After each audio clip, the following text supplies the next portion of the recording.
Hello and welcome to another brand new video and another tag, this time about the 90s. I found 10 questions about the 90s that I will now answer for you, and I will kinda even give you two answers to some questions because beginning of the 90s I was still a little kid and end of the 90s I was an edgy teenager, so my interests from when I was a little kid to an edgy teenager changed quite a lot. So let's just get started. My favorite band beginning of the 90s was, without any question, Milli Vanilli.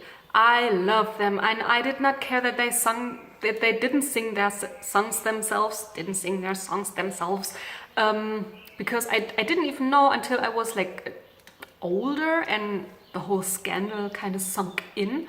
But I loved them. I also loved Bon Jovi a lot, and I was 100% sure that my mom has a crush on Bon Jovi. So I had a crush on Bon Jovi too, but that kinda, my innocent little heart felt so guilty for having the same crush than my mom. So I just kinda, in my head, I made up that Bon Jovi has a son that looks exactly like him, but is 8 years old, just like me.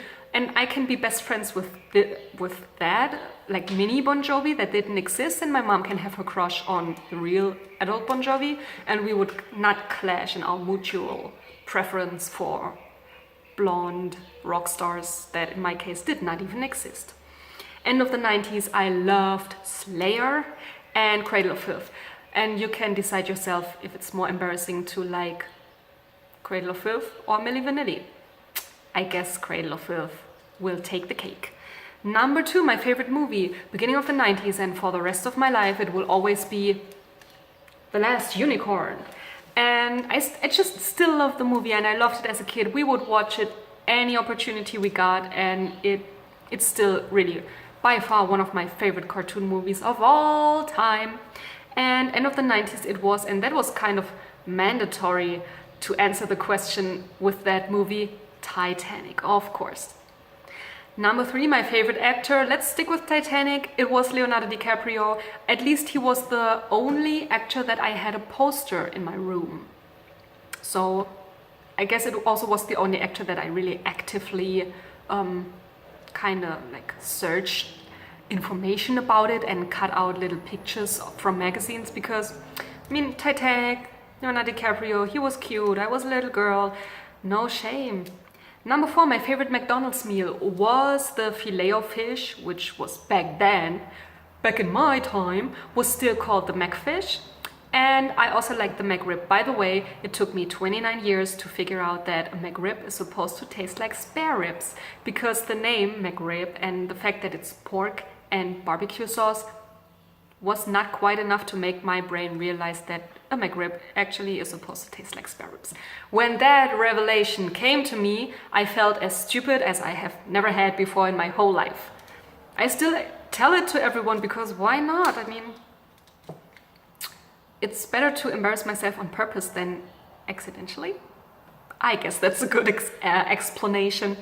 Number 5, my favorite color. I guess as a child it probably was something like purple and green, and later when I was an edgy teenager it was of course black, as my little goth heart.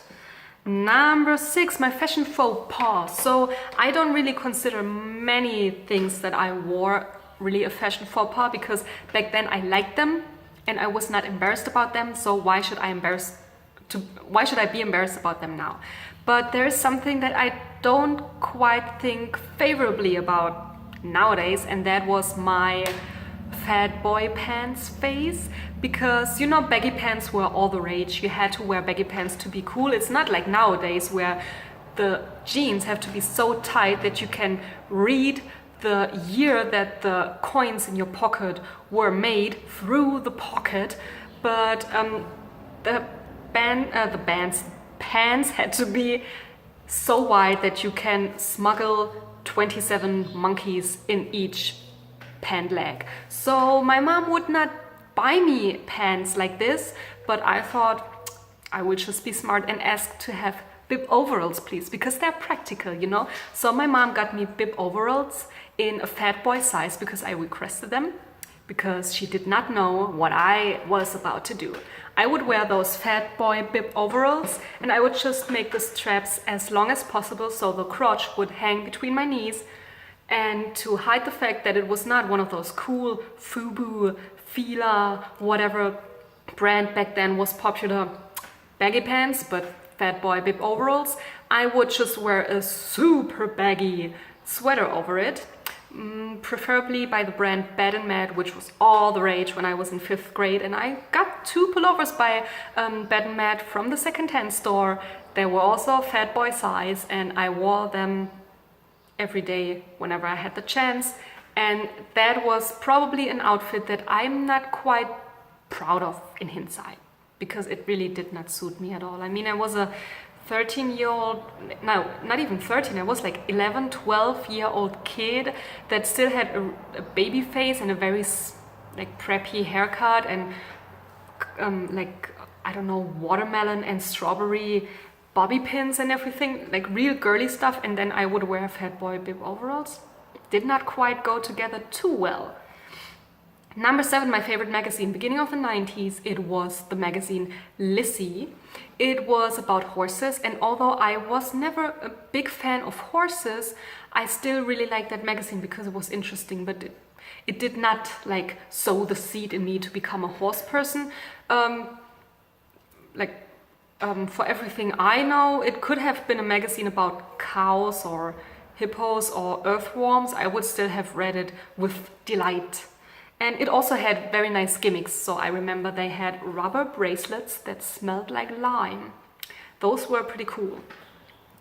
End of the 90s, my favorite magazine was Rock Hard, which was, as the name might suggest, about hard rock and metal. And they also, they always had CDs with like the newest songs by some metal bands, and it greatly shaped my taste in music, and I'm still listening to like 17-year-old hardcore that I once got to know through the magazine Rock Hard. Suicidal Tendencies, pretty cool band. Number 8, my makeup.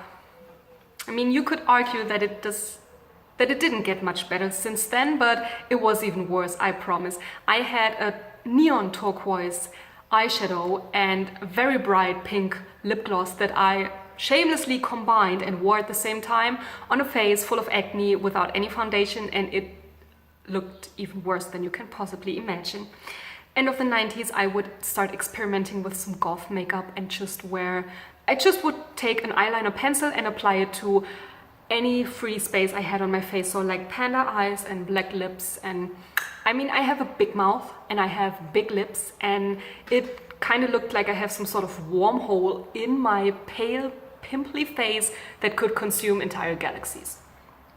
Number 9, my outfit. So an outfit that I was not embarrassed about, that I wore as often as I could, was a black velvet like sweater, also from the second-hand store, combined with jeans that had different colored denim patches on them, because that was kind of punk without being too punk, because I wasn't allowed to look entirely crazy. So I would wear that outfit with the black velvet overall, sweater.